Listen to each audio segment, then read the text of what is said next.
This video is produced in collaboration with New Westminster School District.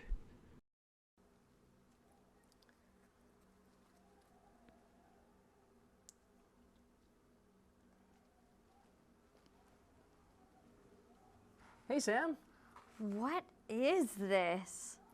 let's find out. Oh, we're coming for you. Got some learning to do. No, we don't know Kung Fu, cause we're science ninjas. Woo! Scientists! Hey Darren, Hey Sam. I would love to bring slime into my science classroom because the kids, they love it. They love course. slime. But I want to know, how do I make the best slime from an expert such as yourself? One that maybe isn't super messy, and also, what can I teach with slime? Well Sam, and science ninjas out there, we have the perfect, coolest recipe for super slime for you and your students and your fellow science ninjas. And we're gonna use this super awesome recipe, which is very clean but super fun, to teach your students about the kinetic molecular theory and states of matter. Let's do this. Slime time, it's slime time. How difficult will it be to prep this demo? Well, prep-wise, this demo is going to be okay. You just have to prep some glue solution and borax solution, have a container to hold it. It's going to be fairly easy. It's afterwards, the cleanup, that you really got to think about. You got to be thinking about how are we going to be getting our kids to be cleaning up all that slime. And don't get me started on what happens if it gets on pets or your clothing. It's going to be very difficult to get out. So if we can do it right, we can probably make it moderately high. Yes, How safe is this demo? extremely safe. Borax and glue, household chemicals. How excited will the kids be? Well, you tell me, how did you feel about making some slime? Pretty excited. Bingo. And that's why you and your kids are going to be science ninjas. To make some slime, you'll need 600 milliliters of glue with PVA in it, 300 milliliters of water, and a stirring rod, some food coloring, any color will do, a scale, which can be used to measure out 40 grams of borax, 2 liters of warm water, a measuring cup, large plastic cups, and some plastic bags. It's time for Safety Suit Up!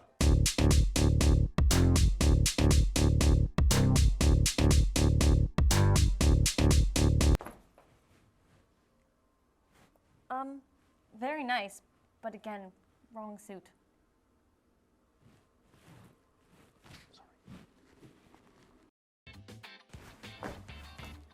Much better. We're going to make some slime. If your students have a bit of an allergy or they're not really feeling the texture of slime, you can glove up. Latex free, generally a good choice. But if you also don't have gloves, there's nothing really in slime that we're making that's going to be harmful to them. It's just basically the same level as like laundry detergent and glue. And then lastly, when you're dealing with chemicals, eye protection is always a good thing. That being said, there's nothing really here that's going to particularly harm your kids, so it's kind of optional. It just really depends on how much you trust your kids not to sting their eyeballs. Okay? Touching your eyeball after touching slime. Wink, wink. Probably not a good idea. Not a good idea. Okay, so we're going to make 2 solutions before we make a slime, okay? First one is the glue solution. So we are going to need to get some glue, specifically 600 milliliters of glue. Now I notice you got the Amazon glue. I have the good old-fashioned Elmer's glue that I grew up with. What's the difference? And yeah, this is Amazon. They're actually the same. The key thing we're looking for is long as your no-name glue has PVA, polyvinyl acetate, you're going to be doing fine. This is more expensive. Amazon link below. Much cheaper. So what do you want to make with first? Let's try the budget-friendly version. Yeah. We're going to start with a container where you're going to measure out 600 of that glue. So you pour, I'll tell you when to stop, okay? So we're going to go to that line there. Ooh, glue. You will need 300 milliliters of water, which will mix with the glue to make your solution. Use a stirring rod to combine the glue and water. Get the sides, and it's really There whip you go. that so it's consistent. Add food coloring to give your slime some fun colors.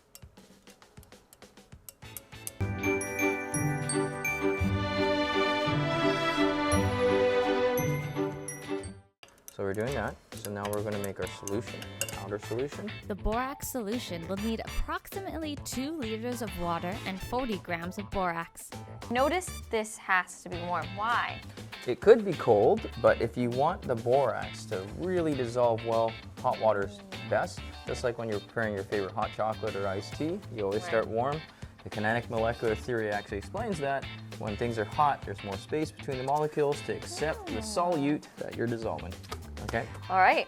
Okay. Shall we add it? Yeah, so we're going to grab some borax, 38 grams to approximately 2 liters of water. Yep. So give it a stir. Now we have our 2 little solutions, and make sure there's no chunkies at the bottom. Yeah, we're going to put this on the side here for a moment, and then you're going to pour yourself approximately 200 milliliters. So I gotta go to that one. You know what? You can go to 3. This Three? is where we're eyeballing things. Okay. So that has to be precise. But how much you use? It's Okay. pretty cool. Okay, so now what we're going to do is we're going to get our glue solution. I'm going to pour it in here. So I would strongly recommend that you have yourself a nice little bucket that can catch. It doesn't have to be a cool square bucket like this one, but you definitely want a bucket. And do you see how you really did a great job? Yeah, I did. The outside looked stripy, but the inside was Yeah, totally and then- mixed. Now this is where the money comes in, okay? So here we have very liquid glue, and then I'm going to ask you to liberally splash it through. Okay, all the way through, very nice, okay? And then get your hands in it and look at the polymerization. It's instant. Ooh, so nice.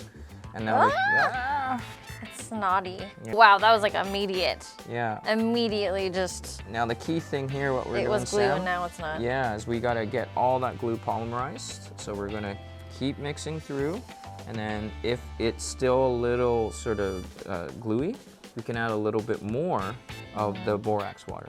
Yes. So we're gonna totally make everything gross, and that's okay. Let me kind of de-slime you a bit. And you can just do a splash of it, it's okay. Yeah, A little bit. a little bit more. Yeah, okay. And the key is we're just trying to get that, yeah. there Oh you my go. God. Yeah, you're trying to knead it, okay? Now this is what we would call sticky slime. If you want your slime less sticky, then you're gonna add a little bit more borax to your solution. Okay, so just keep adding. We did about 40 grams to 2 liters of water. You might try maybe 42 grams, just a little bit. It's fun little experimentation. Yeah, the big thing that kind of messes people up is they add too much borax. Now here, we're actually making very sticky slime, and I'm gonna try to rescue this. I'm gonna do the same. Our poor little bucket is toast. Okay, and I'm gonna quite liberally, and what I'm trying to do is polymerize.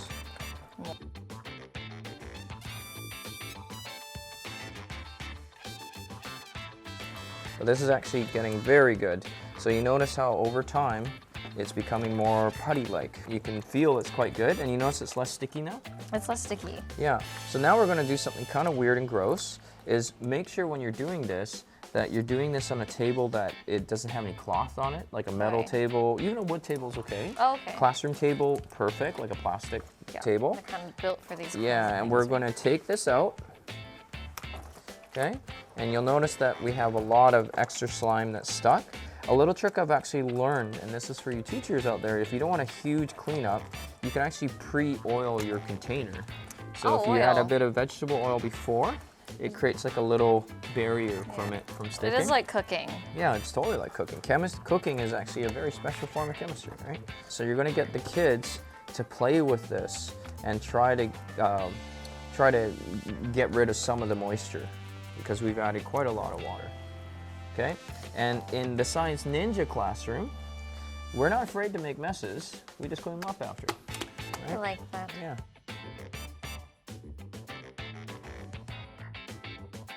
What we have here easily could be 4 kids. You can see that, right? So if this recipe is for 4, you would multiply the recipe we did by 7 or 8 to make a class set. Right. Right? Now, if you really want to make a class set then and make it kid-friendly, because I don't think you want them pouring big jugs of glue and big jugs of water, okay? You could pre-measure it where a cup like this, where you would go to your favorite coffee shop, you tell them, hey, I want to do a science experiment. Would you be willing to give me 20 large plastic cups? They've never said no to me so far. They're very, very nice, okay? That's such a good tip. Yeah, so you just get the cups, and then this amount here, which is, 3/4 of a large cup, that would serve 2 students. Okay. So, right? So a pair to Yeah, each, so if then you only had have to pour. so you had about 15 cups, okay?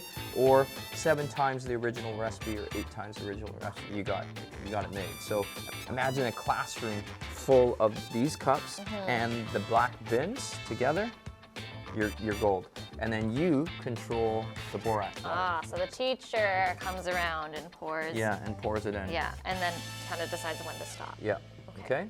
And that way you have control, and then these are recyclable, and so you don't even have to throw it away. I just get the kids to rinse it out and then use it again. So the kids are mixing their own colors. Yes. While this is Yeah, happening. so this is just good old white, but they could make their own color, right? Like this beautiful purple. Yeah, this is awesome. If you do end up getting it in a place you don't want it to be, if you add lots of this directly on the surface, it'll start to over-polymerize it and make it easier to get rid of what you need. Oh man, this is so good! Woo! Loving it. Okay. Let's drop it at the same time. 1, 2, 2, 3. 3. Oh, this is amazing. Now, you want to do some tricks? Okay. Yeah? Teach me some tricks. I'll teach you some tricks.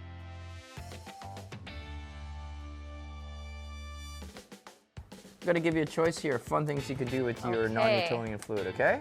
So option 1 is we can make some fun but silly noises with the slime. Okay. Or we could use the hot air within us, and I have a lot of that, and we can use it to do something with the slime. What do you want to do? I want to do the hot air. What does that mean? Okay, so watch this. I'll show it to you first, and then you go ahead and do it. So you get your slime, you're going to put it on your table, you're going to put it right at the edge, and you're going to make it really, really, really, really flat. And then you're going to get your straw, and with the global pandemic and whatnot, you'll want separate straws, okay? I actually find plastic straws work a little better than the paper ones, but with environmental considerations, paper can work too. You're going to stick that straw underneath. You're going to make it really, really flat. You're going to get really low to the thing. And then, remember I said it was full of hot air? Wow!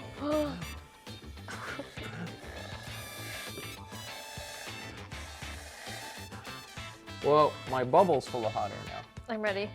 Are you ready to woo? And Does it pop? Yeah, it pops. And look, it doesn't really stick to you forever. I'm gonna see if I can get this to work. Okay, you want to trap the air with your hands, yeah.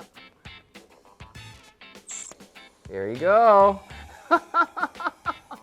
There. You're full of hot air too, but in all the best ways. Look at that. That's terrific. Look at how big your bubble is. My nose. Look at how big. Gross. Yep.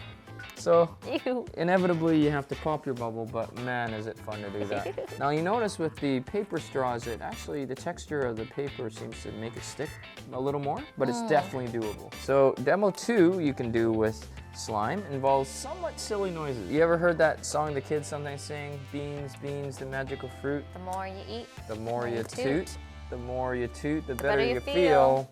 So eat some beans at every meal. Well, in this case, if you're beanless, like I am, but you got lots of slime, you can show your love for beans, okay? So you're gonna get a cup. I'm just gonna use my beaker here, but IKEA cup, plastic cup works. You're gonna grab a chunk of slime, then you're going to put it loosely in the cup, okay? And then put your fingers in and, oh, I'm so sorry. That was such a good one. I'm so sorry. Oh, excuse yourself, young lady. Excuse me. Now, if you want a is no really good better. fart, or a good silly noise, as I like to call it, you're just gonna kind of put it on top, really loose, like where it's draped over top. Yeah, like so, and then, oh, sorry. Oh, Another fun demo you can do is literally what Sam's doing right now, is see how far you can get it to stretch in one piece, okay, without breaking. I've had kids go to the second floor of our building and then stretch it almost to the first floor. It's pretty amazing. That's crazy. Yeah, and that's the power of a non-Newtonian fluid, right?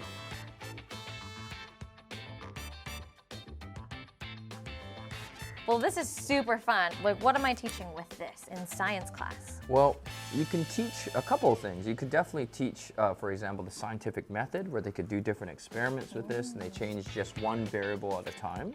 But a fun concept I love to teach with this is the kinetic molecular theory. Ah, the KMT. Yeah, the KMT. Yeah, you know me! I'm familiar. Yeah, so you remember the KMT? I do remember. Yeah. It's one of the first things. Do you want, I could try to explain it with a couple of my closest friends. Ooh, good idea.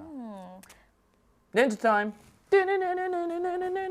All right, so the kinetic molecular theory, also known as a KMT, outlines the properties of the three states of matter. With my closest friends here, we are displaying what molecules look like in a solid state of matter. You could say that there is a refined nature to the way these molecules vibrate or bob in place, much like how someone might appreciate a piece of classical music. Molecules in a solid are close together and hold their shape even when they are cut. On the other hand, liquid molecules are a little more spread out and less rigid than those of a solid, but instead of bobbing, they like to slide around. Notice how they slip past one another, like people enjoying an indie rock concert. The thing about liquids is that they take the shape of any container that they're in, such as this circle, this triangle, and whatever shape this is. Now, gas molecules are the most spread out. They're the party ones. They have the highest amount of energy between the three states. They move more quickly and do their own thing, bouncing off one another. One major difference between liquids and gases is that they can expand and compress to fill whatever container they're placed in. You got some pretty cool friends. Thanks, what did you think? I thought that was a pretty cool way to learn about the KMT.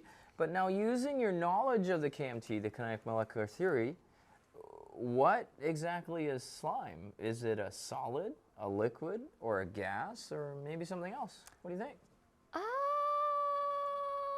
Why don't we borrow your 10 friends again? Our friends are currently modeling how glue molecules behave. As a polymer, molecules group together and form something that looks like little conga lines. This makes for a pretty wild party.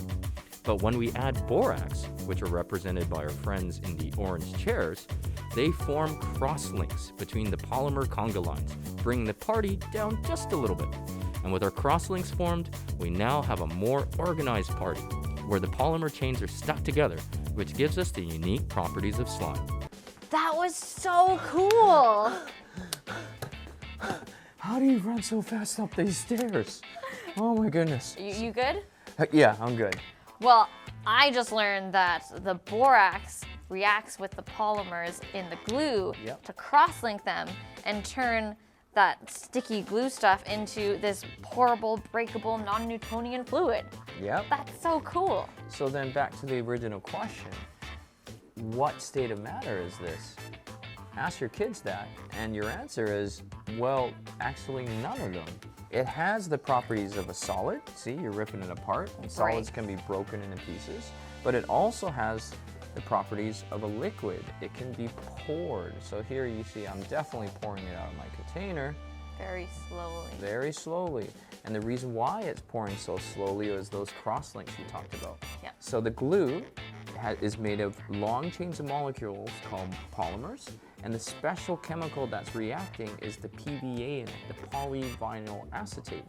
Polyvinyl acetate. So that borax cross-links or connects all those polyvinyl acetate polymers together, and it forms this in-between sort of piece of matter between solid and liquid, like what you called was a non-Newtonian fluid, which is sort of like the rebel fluid. It doesn't play by Newtonian physics. PVA, polyvinyl acetate. Yeah. Isn't that great? Cross-linked by borax.